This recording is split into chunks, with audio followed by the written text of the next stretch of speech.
Voilà, c'était l'élément donc de transition pour recevoir l'imam Kouyaté Mohamed Lamine. Imam, bonjour encore. Bonjour. Merci d'être là. Alors, la nuit du Mawloud, c'est ce soir, c'est dans cette nuit, Inch'Allah, entre le 23 aujourd'hui et demain, le 24. C'est ça. Alors, est-ce qu'il y a un côté de surprise? On s'y attendait? Je ne pense pas qu'il y avait l'effet de surprise, puisque le calendrier hégérien est bien connu et nous répondons à partir de ce calendrier à des critères. Comme vous le savez, le calendrier grégorien est solaire, donc statique, mais le calendrier hégérien n'est pas statique. Nous avons des mois de 29 et nous avons des mois de 30. Et quand nous regardons le calendrier grégorien, nous avons des mois de 28, nous avons des mois de 29 et nous avons aussi des mois de 31. Donc ce qui fait que le calendrier hégérien est un peu en orbite autour, n'est-ce pas, du calendrier solaire. Ce qui nous vaut, n'est-ce pas, que la date de l'année passée ne sera pas forcément la date de cette année. Donc depuis quelques jours déjà, le Conseil supérieur des imams en Côte d'Ivoire, le COSIM, a fait annonce que la nuit du 23 au 24, nous allons commémorer la naissance du saint prophète Mohammed sallallahu alayhi wa sallam. Très bien. Alors, dans cette nuit-là, qu'est-ce qui va se passer et quelles sont les recommandations aux musulmans? Alhamdulillah wa kafa. Permettez-moi, avant même de répondre à cette question, que cette naissance représente la renaissance même de l'humanité. Vu que les prophètes se sont succédés et chaque prophète a guidé son peuple et après lui a fait annonce de l'arrivée d'un autre. Dans cette optique, le prophète Mohammed est né et est le dernier de ces prophètes. Comme lui-même l'a dit, j'ai été envoyé que pour parachever la noblesse des comportements enseignés par mes prédécesseurs, c'est-à-dire les autres prophètes. Donc cette naissance qui vient pour recadrer le monde, je me permets de vous dire que le monde était dans un état pitoyable. Oui, c'est vrai que le prophète était arabe, mais c'est le monde dans sa totalité qui avait perdu ses repères. Le prophète Issa, Jésus, était parti et dans le laps de temps entre ces deux prophètes, tout était devenu possible sur la terre. L'injustice, les tueries, les spoliations de biens et la maltraitance des femmes. Et je tiens même à signaler que les femmes étaient enterrées vivantes. Et encore, on parle au-delà de cela. Il y avait même des marchés pour la vente des femmes. Donc tout cela en Europe, on peut même parler aussi de ces fameuses ceintures de chasteté qui opprimaient la femme, qui opprimaient l'homme de façon générale. Donc l'homme s'était détourné de Dieu et l'homme s'était retrouvé dans l'adoration de tout ce qui scintillait à ses yeux, c'est-à-dire les mares sacrées, c'est-à-dire le soleil, c'est-à-dire, n'est-ce pas, tout ce qu'il pouvait suivre.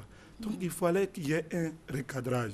Voilà pourquoi un prophète vient comme d'accoutumé pour, n'est-ce pas, guider les hommes. Et le prophète Mohammed sallam va naître à l'an 570 de l'ère grégorienne. Et c'est cette naissance qui est la renaissance même de l'humanité que nous commémorons cette nuit. Et à la question posée, qu'est-ce que devons-nous faire durant cette nuit? Je dirais que, premièrement, il faut se remettre en cause, se demander est-ce que je suis en phase avec ces nobles enseignements de ce prophète pacifique, de ce prophète de compassion, de ce prophète de partage, de ce prophète de paix. Est-ce que je suis en phase avec lui? Quand je me regarde dans ce miroir mohammedien, est-ce que vraiment je reflète le comportement, le savoir-vivre, l'acceptation de l'autre, car il nous enseigne que la diversité est une richesse. Très bien. Donc, il faut se demander d'abord, est-ce qu'on est en phase avec cela? C'est une grande remise en cause. Merci. Dans cette période. Et au-delà de cela aussi, nous profitons de cette nuit pour enseigner à la nouvelle génération la vie de ce grand homme, hein, qui a été cité par Voltaire, qui a été cité par tous les grands auteurs du monde. Hein, tous les hommes de lettres ont parlé de lui par, n'est-ce pas, la qualité et, n'est-ce pas, sa foi.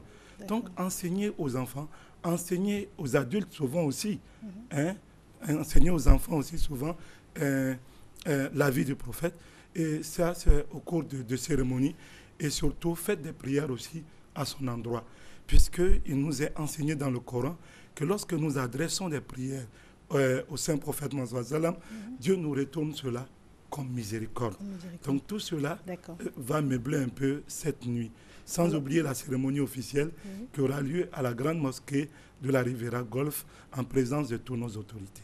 Et c'est quand la cérémonie officielle? Enfin, c'est à quelle heure? À partir de 20h30, la mise en place. À partir de 21h, la cérémonie elle-même va commencer. J'ai une dernière question à vous poser.